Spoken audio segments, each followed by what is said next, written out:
one of the things that I wanted to do as I built a team and helped grow around the world was to take the Keller Williams culture, our systems, models, training, education, and go to different countries. The first thing that everybody will say is it's different here. And the next thing that I say is, oh, you don't go to sleep at night. You don't wake up in the morning and go to the toilet. You don't want to take care of your family. You don't want to have a better life. And then all of a sudden the answer comes back. Yes, I want.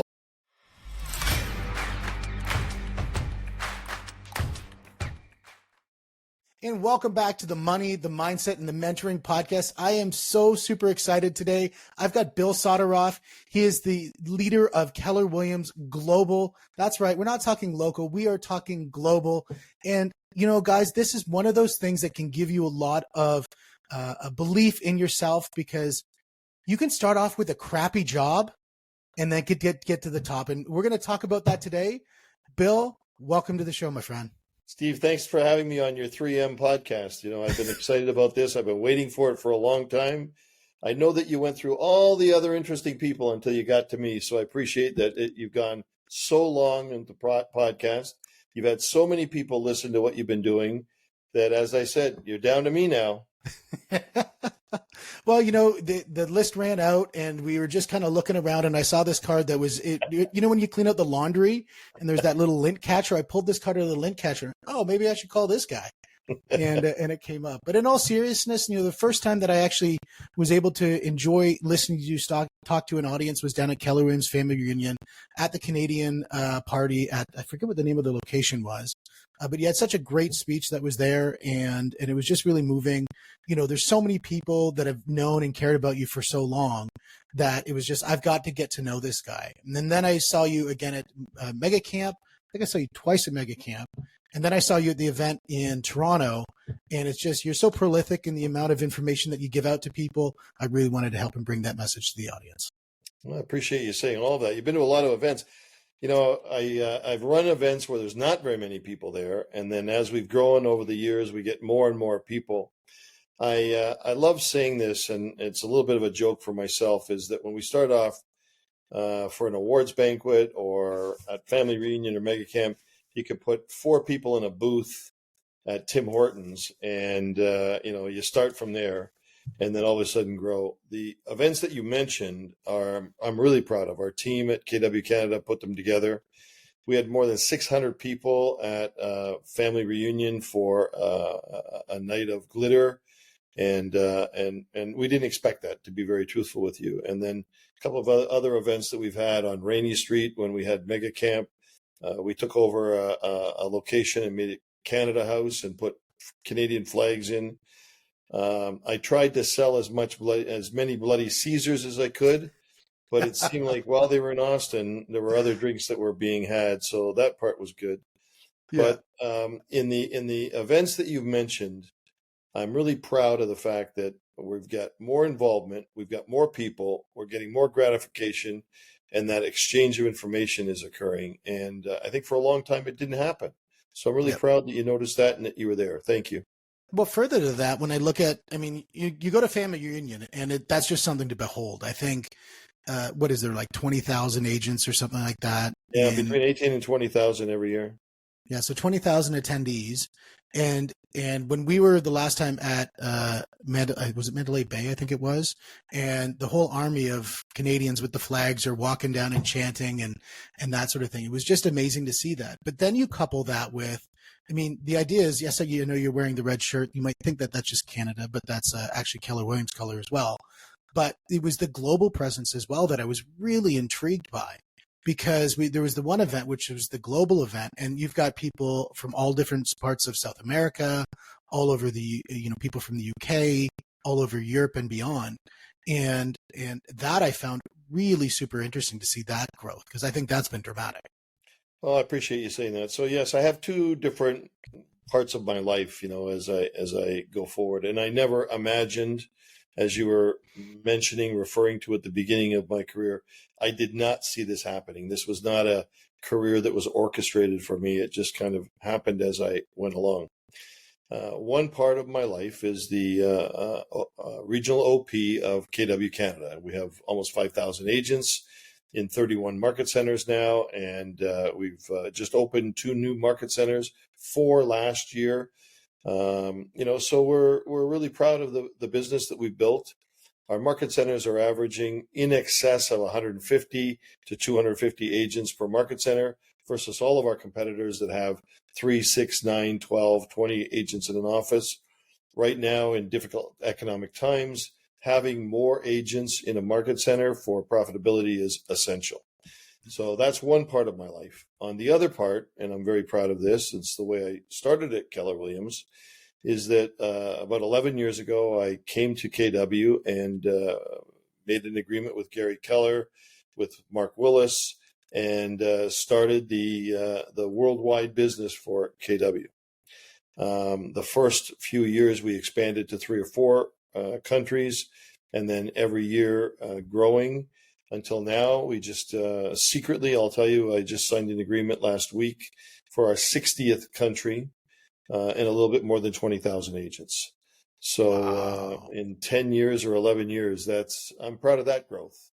One of the things that I wanted to do as I built a team and help grow around the world was to take the Keller Williams culture, our systems, models, training, education, and go to different countries. The first thing that everybody will say is it's different here. And the next thing that I say is, oh, you don't go to sleep at night. You don't wake up in the morning and go to the toilet. You don't want to take care of your family. You don't want to have a better life. And then all of a sudden the answer comes back, yes, I want to. That comes from your 3-ply beginnings, right? I mean, as a toilet paper sales rep at the beginning, you really learned that everybody else times now. We've got to explain. Everybody else is the same. So in disclosure, I used to work for Abitibi Price. I started my career in the paper business. So all the paper that you touch or see in different areas, I worked for a company that either manufactured it or distributed it. Yeah. One of the products that we distributed was toilet paper. There you go. And I make the joke that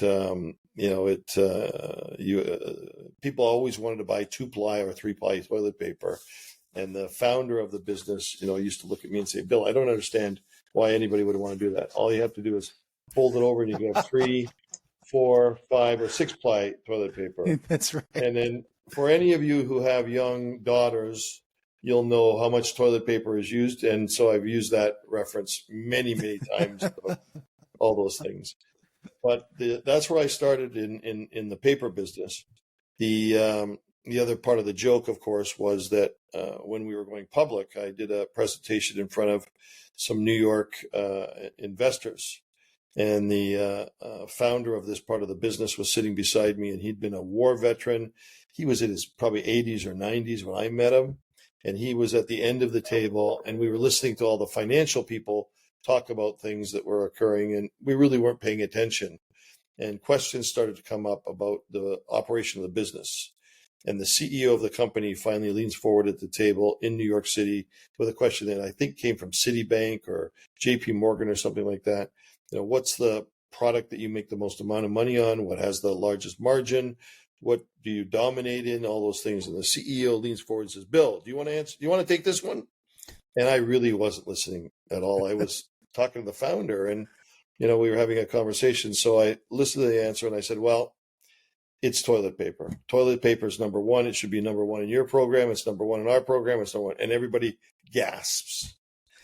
And then I said, "Okay, well, let me show you how important this is. For all of those in the audience," and there's probably 300 or 400 people in the audience, "for all of those in the audience who used toilet paper this morning, could you please stand up?" And hesitatingly, almost everybody stands up. And I said, "For those of you that are not standing up, thank you for coming here today and understanding a little bit more about our products. I will not be shaking hands with you to say goodbye." And everybody started laughing and going forward. So that was my introduction to public speaking. That was my introduction to Wall Street. And my CEO never really liked that answer, but made me happy as well. So see, I thought it would have been number 2, like something else number 1, and it just would have been number 2. That would have just been mine, but You see You all know, the humor and it starts a lot of conversations in different places. So yeah, it does. Well, that's it's almost. I mean, potty humor in real estate, I think, are the two number one things, other than religion and politics, that people talk in a household. my son had And a my son had a son, which is, by the way, one of the greatest things to watch your children have children. But wow. my grandson is now just a little bit more than 1 year old, and he Mhm. has a sister. He's joined a sister. But I tell my son all the time, everybody poops, and you're going to be a poop expert. And he's a lawyer, and he's a businessman, and he shakes his head. He just walks away from me. But I've learned now as a grandfather that I call my son's name out and say, "Hey, pal, it's your job now. You take over." And he goes, "Yeah, I wish you wouldn't have told me so much about poop, Dad." So there is a lot of humor that comes from that. But it's a serious life, and life is serious, and some of the things that we do. So I use those stories for levity. Absolutely.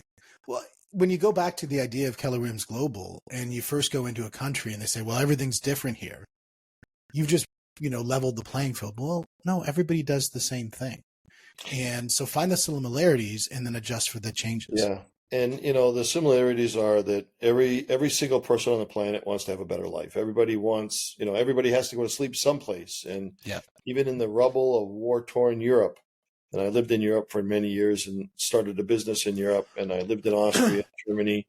At the end of World War II, these countries were devastated and survived and grew and came forward. And I say this to people is, even in difficult economic times, you want to take care of your family, you want to take care of your children, and you want a nice place to live. And it could be a trailer in Oklahoma, or it could be a nice villa in the south of France, but that's your place.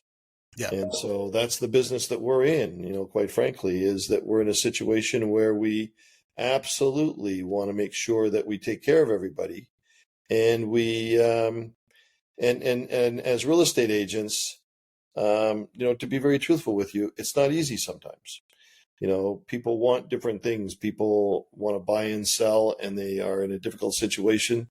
One of the things that I say when I go around the world is that we as real estate agents become the most important necessity to people's lives when they want to buy, when they want to sell, or when they want to make a decision about their family finances. Mm-hmm. And part of that conversation is, as people go through life, you might be by yourself and living in your parents' basement. That's the beginning of your life. Then you perhaps find a partner, or you move and go by yourself. That's the next step. You go to college and get education, or you leave and want to rent a place with some people or friends. And then all of a sudden you meet somebody and you have a partner, and you might have a child. And as those transitions occur, things start to snowball and change. And, usually the people you could trust are your parents. And the story that I tell, of course, is that, the last time your parents bought a property could have been 10, 20, 30, 40 years ago. And you know that they're going to give you heartfelt advice. They're not going to mislead you, but it may not be the best financial advice. So the estate agent around the world becomes that very valuable person in people's lives, as I said, when they want to buy or sell a property. And sometimes it's not of their own volition. If there's a death in the family, or illness, or a force change, or a move, a job change. We've seen all of those things happen before COVID, during COVID, and after COVID. And as those things happen, what I want to do is I want to set up our agents around the world to have customers and clients who can rely on them to give good advice about when or what to buy or sell. The number one Absolutely. question, of course, is when will the interest rates go down that I should buy? And, and the answer that I always give when anybody says that to me is, what's the stock market going to do tomorrow? And I don't know The either. crystal ball is broken. It's broken. All you can do is take your best guess and best example. My wife and I talk about buying our first house. I was very honored. Gary Keller wrote a book called My First Home, and my wife and I are in the book. And it talks about, that fledgling little family 40 years ago plus. Interest rates were 18% in Burlington, Ontario, Canada. And I said to my wife, because the interest rates had been 22%, And I said to my wife, we've got to buy now. The interest rates will never be lower. My daughter, a few years ago, bought a house, and the interest rates were 2%. Yep. And my wife elbows me all the time. Hey, Mr. Smarty Pants, did you predict 2%? And my daughter, of course, looks at that, and now when interest rates now have risen to 6%, says, oh my gosh, I'll never be able to buy another place. They're always going to be 6% or higher. How can people live?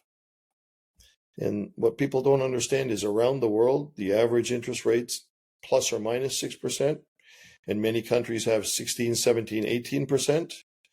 And you survive and you go forward and you deal with it, depending on the country, the economic situation, the political atmosphere, what the banks can control and what they can't control. And we're not in control of any of those things. So I think that real estate agents get to be. Yeah, with your exposure, looking at the history you've had with real estate, coupling that with your global exposure, how's your financial mindset evolved? Especially when you look at today that a lot of them are adapting to a shift that's happening in the market. So a shift happens in the market. Shift happens in a market. And again, Gary Keller wrote a really great book called Shift. But in general, a shift happens virtually in every market around the world about every 7 years. What happens, of course, is that companies and people change, so that the CEO of a bank wasn't there 8 years ago to see that shift. So the shift comes along and it's brand new to them. And they think, oh my gosh, I'm the first person this has ever happened to. In the world, fortunately or unfortunately, there's wise people who have been around for a while. That's somebody like me I've been through 7 recessions in my life. There is life after recession. Mm. Do you know where the word recession came from when it deals with the economy? No, I don't. Do you know where the word depression comes from? Probably how you feel at that moment, but otherwise I don't. In the United States, in 1865 was the Civil War, and immediately before and after the Civil War was an economic difficulty. At the turn of the century in 1900, there was another difficulty. In 1914, there was an economic difficulty in Europe. Each one of these economic difficulties caused a war: civil war in the United States, a world war, Boer War in South Africa, a world war for World War I. So leaders around the world were terrified of another economic difficulty. What happens in the 1930s after the crash in 1929 is the 1930s come along with an economic difficulty. The President of the United States at the time was very scared about calling it a recession. Recession was a bad word. And because you get a receding hairline. A depression was a better word. So he hired a public relations person to come up with a word that he could use, and the word was depression. And depression is a bump in the road. Mm-hmm. You go through it and you come out the other side. Well, of course, in today's society, depression has that mention, that feeling of the 1930s that you and I never lived through. There probably isn't anybody alive that lived during that time. But if you say depression, all you think of is Dust Bowl and people out of work and soup lines and Wall Street bankers jumping out of buildings. You think about all those things. But that was brought about because the word recession, which meant receding hairline that doesn't usually come back, was even worse. So it's very interesting. I say the recession is a little bit more efficient. I wouldn't say worse if we're talking about hairlines. But I always find it's a very interesting thing because each generation takes a look at this, and we'd rather have a recession than a depression, and the people in the depression would have rather have had a depression rather than a recession. I think there's a lot of things that we have. There's a lot of things that we have that is basically the same thing. It just gets a new label with a couple extra features. And that's why I said to you, each business manager, each CEO, each country leader, all of a sudden this comes along and it's surprising to them. Oh my gosh, I'm the first person this has happened to, and this has never happened before. One of the ways that our company got through COVID, and I was very proud of all of our countries. I think we probably had about 50 or 55 countries around the world. I had 27 offices in Canada at the time. I was very proud of the way everybody came through COVID because we took an atmosphere of we're not going to leave anybody behind. We're going to make sure that we go forward and we take care of people, including people in the industry. So we set up a program of phoning people in the real estate industry or people that we knew to make sure that we had care calls to say, are you all right? Because isolation and loneliness are difficult mental issues. Absolutely. So we took care of all of our people and we spread that to as many people as we could. And then the next step after that, this won't last forever. Even the plague in the 1500s came and went. Now, that lasted 100 years, so we didn't want COVID to last 100 years. We did pretty good then. But what we said was, we're not leaving anybody behind. We've got to find a way to go about this, and there's going to be a finish line. So we've got to make sure that there's as many people as possible at the finish line with us, because this too will come to an end. And it did. Now, COVID might be out there like the flu, by the way. Flu killed in excess of 18 million people in the flu epidemic in 1918. More people died of the influenza than died in World War I. Wow. And we never took COVID seriously in some countries around the world. So that's why one of the things that we talk about at KW is we make sure we take care of people no matter whether it's a perceived threat or whether it is a threat. It could be an economic threat. It could be a virus like this. But the answer to it is we need to stick together to make sure that we put a plan together so that we come out of it at the other end. When we look at the jab, I'll call it, of COVID, then it was followed with the cross of the financial instability that happened afterwards, the boom, and then we'll call it the bust or the recession or the depression, whatever we want to call it. We'll use a word. That's prompted that there's a resilience that has to come in all industries, and real estate agents are no different. What do you think that new agents and seasoned agents need to do to cultivate a really good money mindset that they can have not just short-term, but long-term success adjusting to these shifts in the changing market? Well, the phrase long-term always has different implications. If you talk to a real estate agent, long-term is Sunday to the open house. What I talk about is, Gary Keller thinks 20 years into the future. I need him around because he's a visionary and he sees things and he takes a look. He's Spock. He plays three-dimensional chess and he thinks 20 years in the future. My job is to think 5 or 10 years in the future. I sign contracts for people that are 10 or 20 years long, and I give them a path of growth and development so they can see things at least 5 or 10 years into the future. And if they follow the model, then they'll see a path. And then, of course, market center owners, OPs of market centers in the Keller Williams world, should think annually or 1 or 2 years in the future.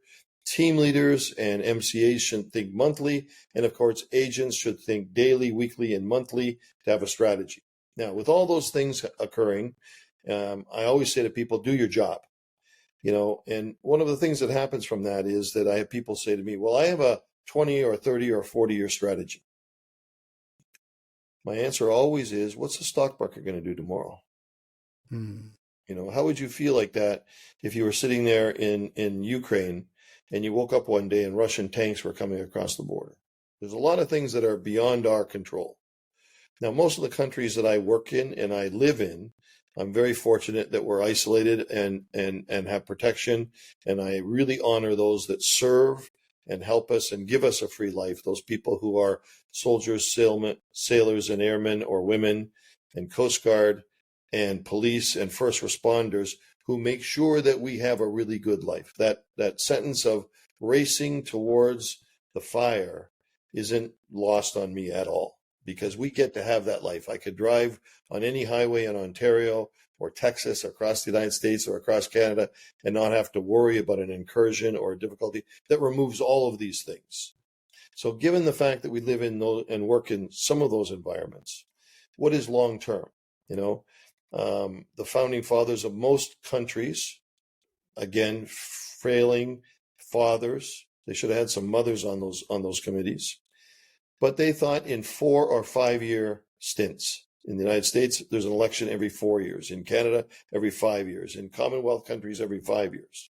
And that changes the thinking and moves things around. So long term for country development is 5 years.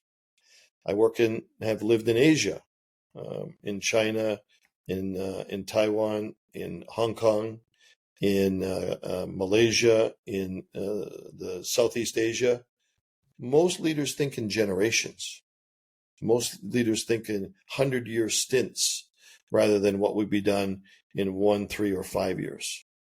If you went to any leader or business person on the planet and say, what is your plan for the next 100 years? What do you think their answer would be? Yeah, that's a very difficult one for them to answer. And they wouldn't be able to answer it because they don't think in those terms. They don't think in those directions. I think quarterly, typically. I know I did a lot of consulting for Fortune 1000 companies, and to try to get them to think past 2 or 3 quarters, I mean, it's impossible because they have to answer to the shareholders. And that's one of the difficulties of business, and I'm going to give a criticism of business in the world, is that they answer to their shareholders. They think quarterly, and they don't think strategically, and they don't think long term, and they don't think for all the stakeholders. Who are the stakeholders in a business? The first thing that most people will say are the shareholders. I think there's 4 stakeholders in every business: the investors, the stakeholders, the consumer, the employees, and the vendors. Yep. All of those people have a stake in the business. Yep. For a better part of 100 years, American industry battled with unions. As a matter of fact, Ford brought in the National Guard and shot their own employees in Michigan. Now we are at a time when we take a look at this and say, we want consumers, we want people to buy the products, we want the vendors to supply the raw material for those products, we want the employees to make them, and now we're hearing more and more about employees having a fair living wage. And then, of course, we want the shareholders to make money so that they'll continue to invest. So I think for 100 years, America lost its way in looking at just shareholders. I think that there's a lot of people involved. In the business that I'm in, which is the real estate industry, we have people buying and selling. We have banks. We have those people that can invest in them. And then, of course, we have a transition so that every 3, 5, 7, 10, 20 years, somebody will buy and sell a property. And hopefully the real estate industry, the real estate agent will be involved in that industry and help people make those financial decisions. As I said before, it's really important to bring in those people to give you consultation to help you with those decisions. The reason why I'm saying all this is that I think if you think strategically, there's a lot of people who are born, live, and die in their own property. No question about it. And they transition that to the next generation. But how many times have we heard that, I live in Canada, and we talk about cottage country, and the number one problem that comes in families with the transition in cottage country is that partners have 4 children. The mom and dad die. They leave the property to their 4 children. The 4 children all have 4 children. And then all of a sudden there's 16, 18, 20 people that want to go to the cottage for Canada Day on July 1st. What happens? Not the easiest transition. Nobody planned for it. Nobody took a look at it. Nobody looked at it. Mom and dad said, hey, my job is done. I got a place for my family to be at on July 1st. But they never thought about the next 25 or 35 years after that. That's when professionalism comes forward and helps out. We have an agent currently in Toronto that's going through that transition with a family home that's been in their family for 100 years and is going through a transition to make sure that they can keep the property in the family and make sure that it's properly taken care of going forward. And that might mean bringing other families into the location, but it's creative and it's doing something differently. The reason why I mention all these things is every single community in every single country has all of these challenges. Absolutely. Well, I think you've covered a lot of the things around the money mindset. The next thing I want to talk about mentorship, because I think a lot of things you're alluding to is people need to find themselves a really good mentor. And it might be a mentor for a minute. It might be a mentor for a year. It might be a mentor for, longer, but it's the idea that it's easier and it's probably more wise to learn from somebody else's growth and mistakes than it is for you to learn from your own. It's more tragic to do it yourself. I mean, it's noble, but it's tragic. But to learn from somebody else's, you can get so much more accelerant. My question to you is obviously there's people within the Keller Williams community of who you lean on to. Who are your mentors? Who do you learn from? Well, thank you for that. I'm going to say that there's a differentiation between a mentor and a coach. Yes, And, absolutely. people talk about my coach, my coach, my coach, my mentor, my mentor. In my era, a mentor was somebody who kind of guided you along and shepherded you through good things and bad things. My opinion is that I think that you seek and select advice, different word from coaching and mentoring, advice from different people at different times in your life, and that could come from different places, different people. The people I'm involved in are my teams that I work with. I have a team in Canada and I have a team that works in worldwide. Those people inspire me and guide me as much as anybody else. And my worldwide team, JP Lewis, April Mitchell, Addison, are people who I rely on every day and I listen to them. They're all smart. They're all young. They do things. And as I go forward, they'll change my behavior, give me coaching and mentoring and training so that I know how to improve myself all the time. And that's an example in one instance where they're not official. Maybe they don't even know exactly what they do, but we do what's called a stand-up every morning at 9:30 with them. No matter where you are in the world, no matter what you're doing, it could be, I have two people right now who are in Asia, so they're still on the stand-up at 9:30. And I don't think they fully understand the impact they have on me and they have on the other team members. Gary Keller is somebody who's my coach and mentor, and one of the reasons why I came to KW is because I had watched him as a competitor. I was with Remax for 19 years. Mm-hmm. I worked with and for the founder of Remax, and my time there was done, and I knew it was time to move on. And I started teaching in school at the University of Colorado, the J.P. Morgan School of Business. And I thought that was going to be my path forward until I got a call that said, we want to start the worldwide business at Keller Williams. And I realized listening to Gary Keller's words of wisdom and the way he delivers those words of wisdom is something that I had missed for a long time. Gary has never told me to do anything.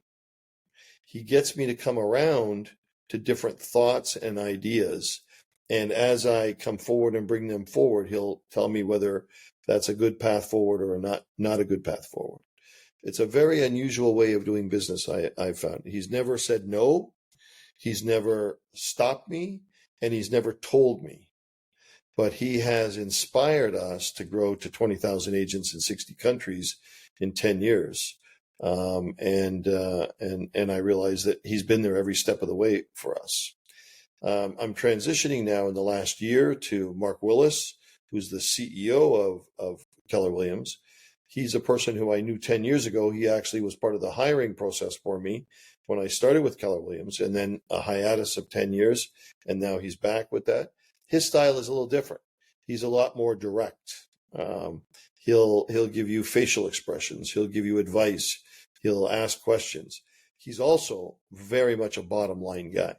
Why aren't you growing? Where are the opportunities for you to grow? What opportunities would you like to create for growth? So he's very direct in all of those things. And the reason why he's doing that is he's getting you to think differently, because we have come through economic difficulties, political difficulties, COVID, and he wants to remind you about the one thing, and that's growth and profitability.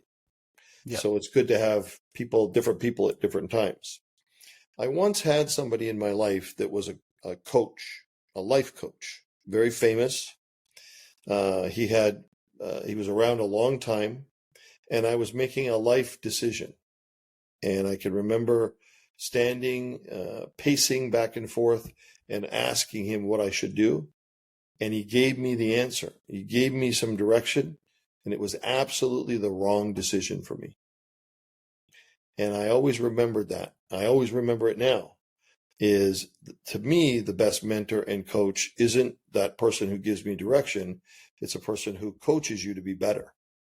That person who mentors you to be better. That person who suggests how you can be better, what you can do.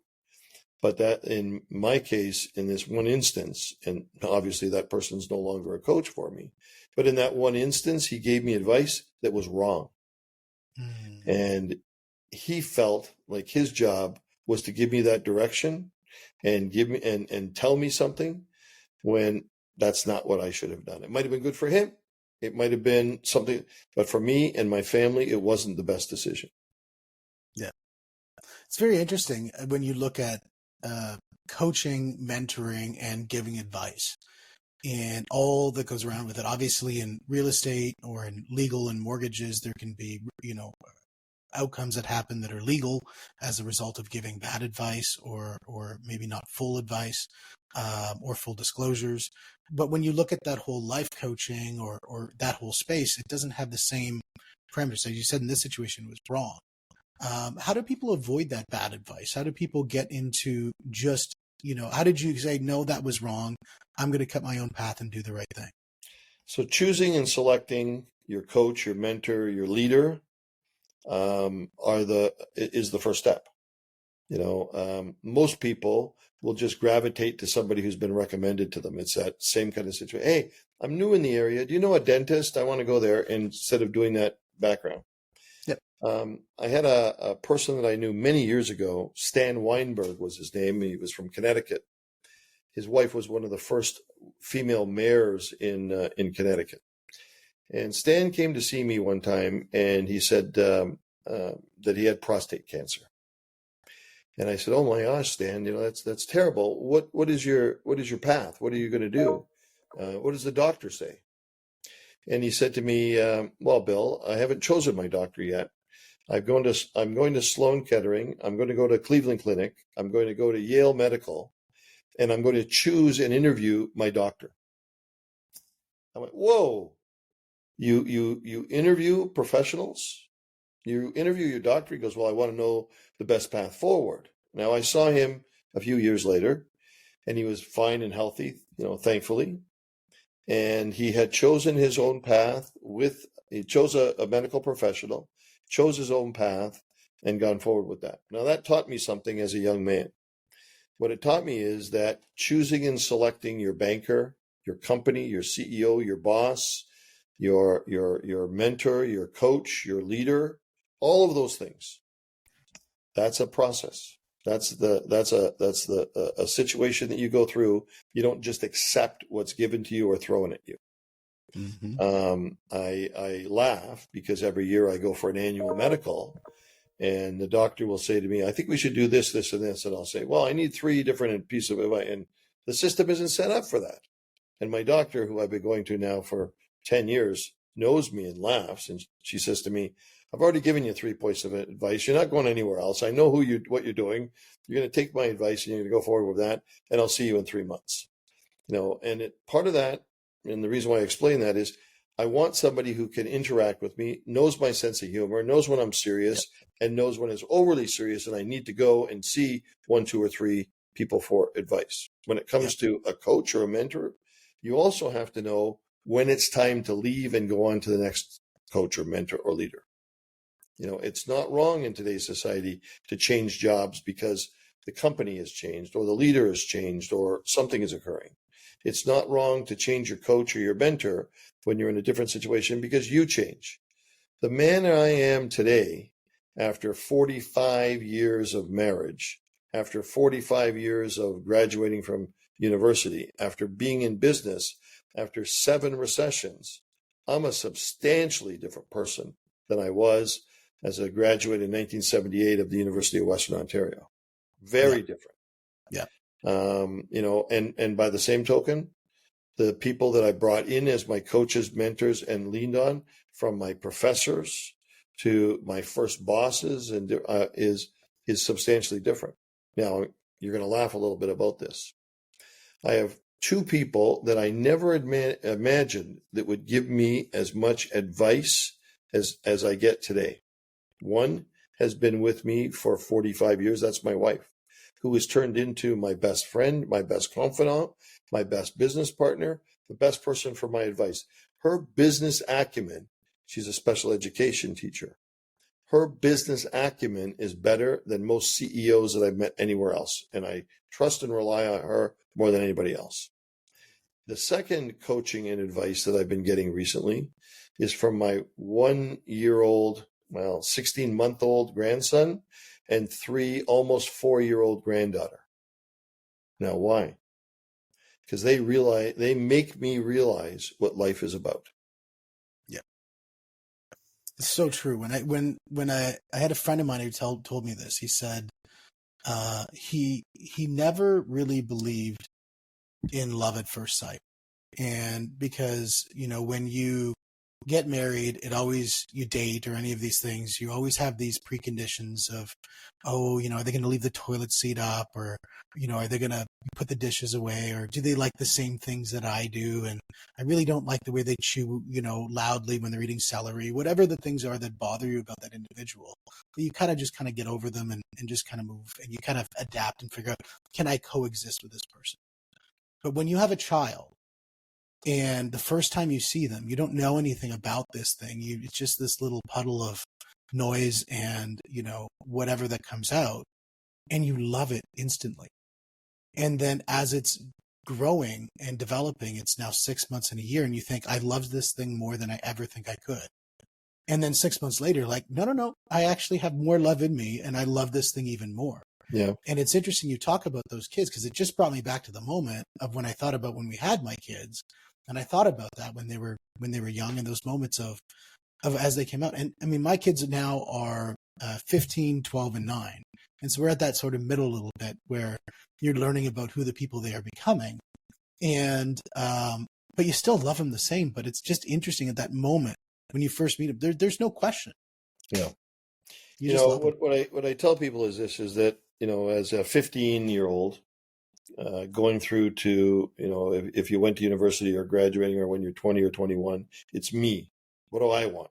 What am I going to do this weekend? Where's my buddies? What are my buddies going to do this weekend? All those kind of things. Then, perhaps you meet somebody and you have a partner and you say, we, and then, God willing, your family grows and you have, you have 4 children. By the way, all those teenagers, I will tell you, think that you're not very smart right now, but when you're 25, when they're 25, you'll get a lot smarter. That's what amazing. happens in the world. I'm hoping I do. But you go from me to us to we to doing different things, and yes, go forward. But here's something that I was not expecting. I was totally astounded by it. Gary Keller is a little bit younger than me. He's 1 year younger than I am, but he had grandchildren before I did. And I was working, and I get a text. I get a text from Gary Keller. So, you want to take a look at it. And I open it up, and it's a video and a photo of him playing with his granddaughter. I go, well, he must have sent it to the wrong person, like, why, So I call him. I go, hey, what? I get, I think you sent this to the wrong person. He goes, no, I'm sending this to tell you your future. I'm sending you to tell you that you shouldn't be sitting there working. You've got other things in your life. Yeah. So one of the reasons why I talked to you about mentorship and leadership and some of the different things, my whole life had been me making money for other people. Nobody ever asked me about my life. And it was a very important lesson for me that I get as many texts from Gary about family and his family and my family as I do. Well, I don't get any texts from him that tell me what to do about business. Usually that's a meeting or we have a conversation, but he lets me know what's important. The other kind of thing that's always on my mind is a story that I think about with my daughter. My daughter was injured in a ski accident, and she's fine now, but at the time it was very serious. And she was in Canada and I was in Austria, and so it was a while till I got back, and we had to worry about surgery and recovery and all those different things. And I was sitting with her, and holding her in my arms, and for 2 or 3 or 4 days we were together, and she would fall asleep in my arms, and I thought she was asleep this one time, and I I was talking to God, and I said, God, I'm begging you right now, um, take this, give this to me, take this away from my little girl and give it to me. And my daughter wakes up and she looks at me and she goes, well, why would you want that? Why do you want to be hurt? I said, well, because you're my little girl.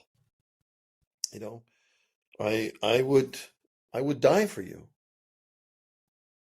She says, well, why would you do that? Like, no, nobody wants, and I can hear her talking later on to her mother and saying, Dad's lost it. I don't know what he's doing, on and on. Well, now my son has 2 children. My daughter is an aunt. We just spent long weekend in Canada with them, and I see all of them interacting. And my daughter comes walking past me, pokes me in the shoulder and says, I understand what you were telling me. Yeah. And Absolutely. until you can go through the experience of life, I think it's somewhat important. I don't want to go through recessions, depressions, but unless you've gone through 1, 2, or 3, and you know that there's a tunnel at the end, unless you've seen businesses grow and shrink, unless you have gone through all these difficult economic times, unless you've gone through negotiations of buying and selling a property, unless you've dealt with buyers and sellers, unless you've done all of those things, you don't know your craft. What you want is a seasoned professional who has been able to understand all the things that are necessary on how to do that.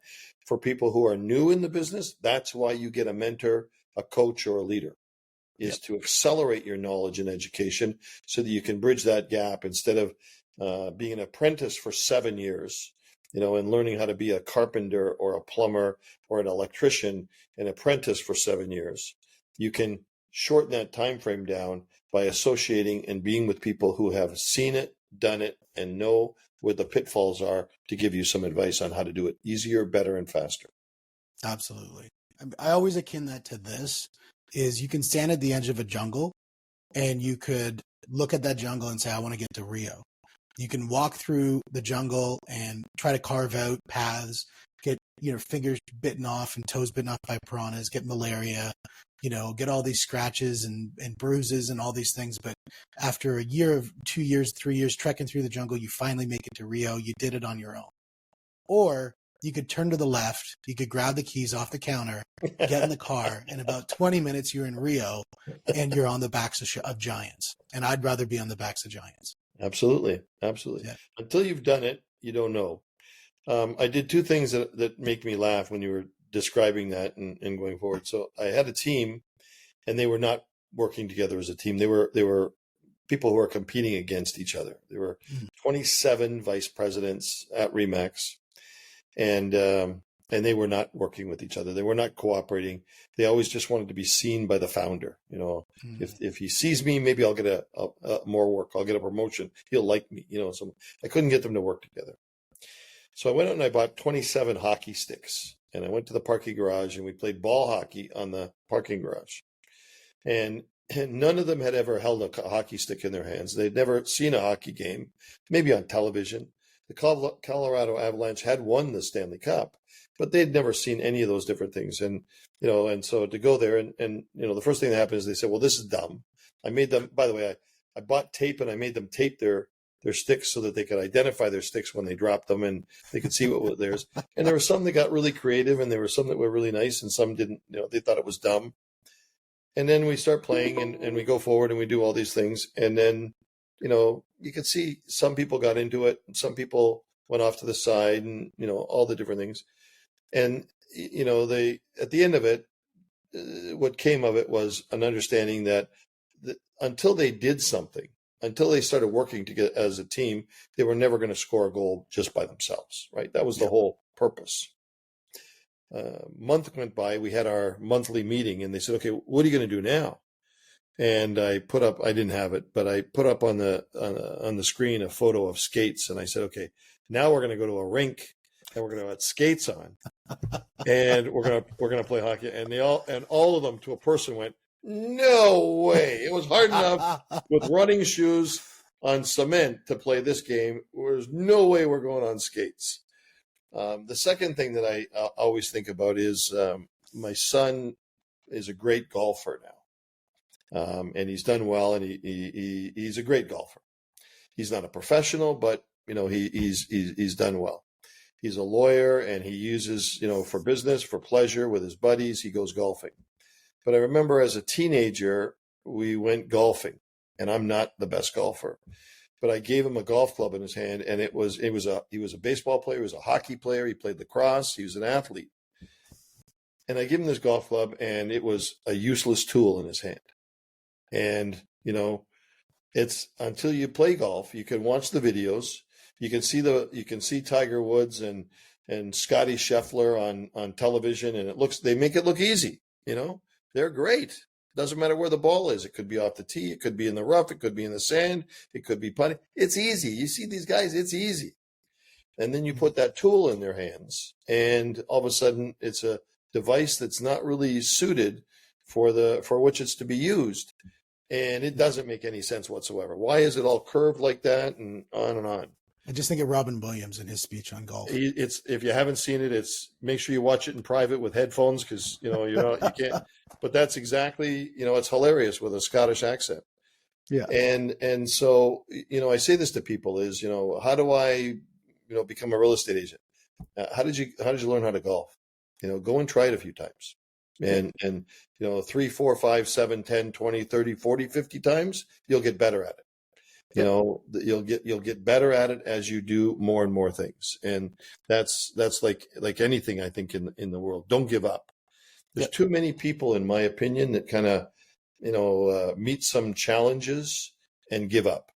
And perseverance to me is extremely important. Is that person, it's how I choose team members sometimes, we have a great saying, Gary Keller at Keller Williams created this, is fail forward.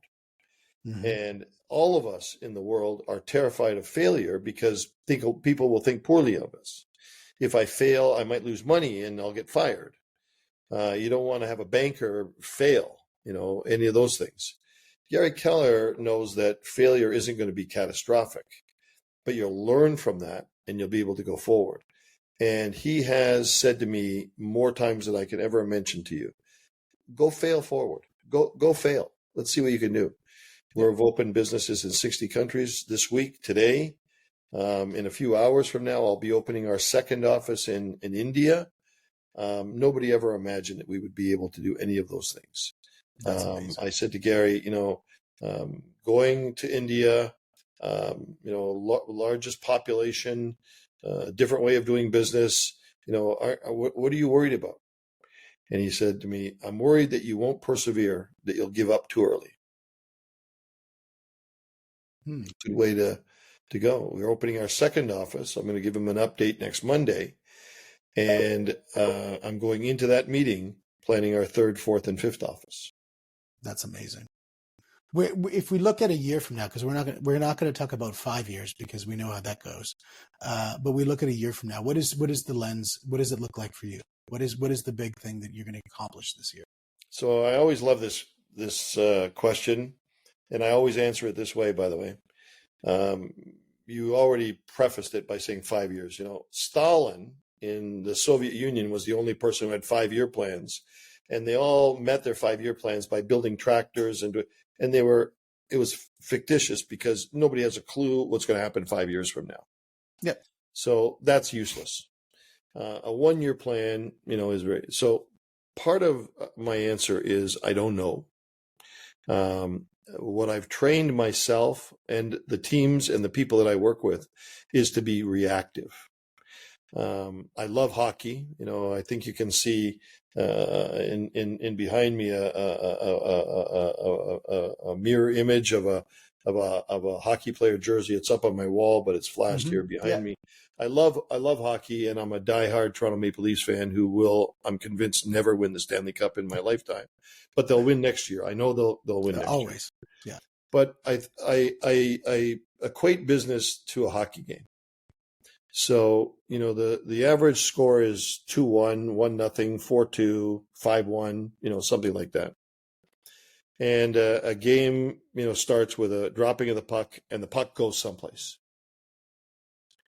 What are you going to do now? That's business to me in some cases. You know that there's some rules. There's a game, there's a rink, there's 6 players on the ice for each team. There's a bench, there's a coach, there's people in the stands. You've got a stick, you've got pads. There's some things that are there. But as soon as that puck drops, what's going to happen?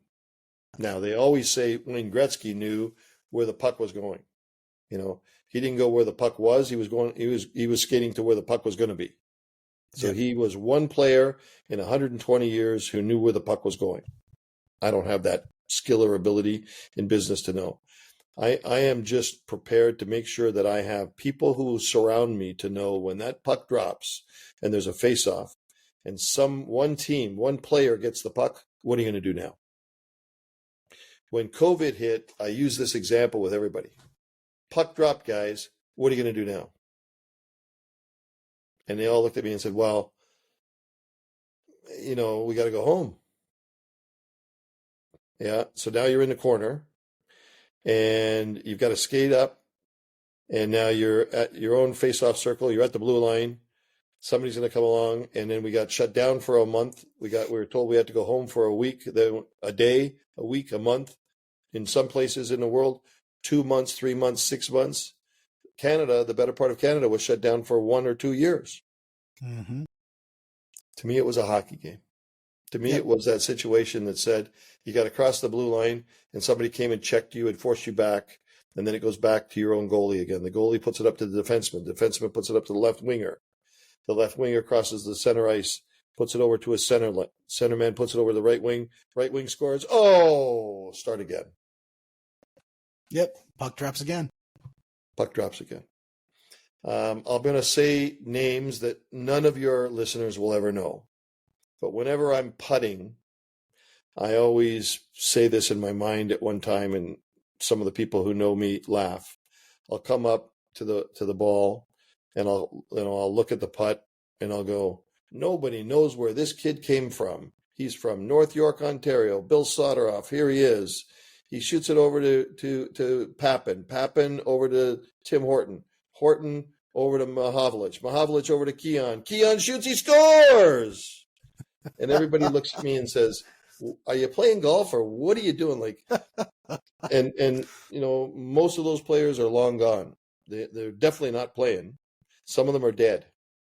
Yeah. But the way I think of my life is I'm that 10-year-old boy, and I'm playing a game, and I'm going to play it as hard as I can so that I'm out on the street and it's really cold, and I take my mitts off, and then I take my coat off, and I'm sweating, and my mom calls me and says, Billy, it's time for dinner. And I go, no, I want to play some more.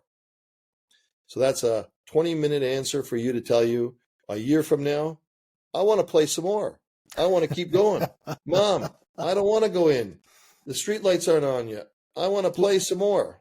It is such an interesting answer because it actually had a hidden message in it as well for some of the audience, especially those in Canada, because when you named all the players, there's one in particular that everybody will know, and it's not because he's a hockey player. Because when he hung up the skates, he still played more, and he played in the game of coffee. And Bill, this has been an absolute pleasure talking about rolls to riches and I was going to say rolls to royalties. I guess that would be more Keller Williams. Rolls to royalties. And I've learned so much in our conversation, and I really thank you for dedicating the time to me and to the audience. It's been a true pleasure. It's a great honor to be with you. I should have said it at the beginning. Over this last few months, to get to know you has been one of the rewards of my life, is that you're a bright, young, shining star. And your children, your family are very lucky to have you in their lives. And I'm lucky that I got to meet you and spend this time with you. Thank you so much, Bill. I really appreciate it. And guys, this is the money. This is the mindset. This is the mentoring podcast. We'll see you on the next one.